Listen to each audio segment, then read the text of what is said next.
eo amin'ny fandrarana ara-javakanto sy ara-kolontsaina dia tsy mitsahatra mikaroka hevitra ampifandraisana akaiky ny mpanakanto sy ny mpakafy azy ny mpandrara.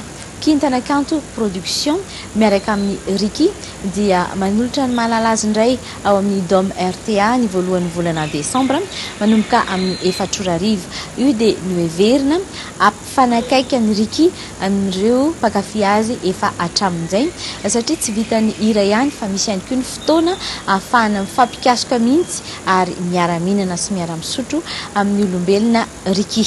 Manazava ny tompon'andraikitra miaraka aminy. Rehefa ampisehoana io zany dia haritra tsy latsaky ny adiny 3 zany hoe misy fiatoana kely adiny indray ao dia araky ny tamin'ny afisy reny moa zany dia misy hoe maskitas grillade zany hoe le mpijery rehetra zany afaka mandeha mihinana sy misotro alohany dia Ricky koa mandritra n'io fiantoana kely io afaka mitafatafa amin'ireo mpankafy anazy. Ny tanjona amin'ity fampisehoana ity moa zany dia tena hoe hitazomana an'ilay hoe manalazy miaraka amin'ny Ricky zany hoe Ricky zara raha manao fampisehoana eto Madagasikara ka tamin'ity indray mitoraka ity zany dia nanaiky ny fanasanay zany hoe tohizina manalazy dia zany hoe tiana ho tazomina le fiarahana sy le fifankatiavana eo anivon'ny Ricky sy ny mpakafy azy.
Yeah.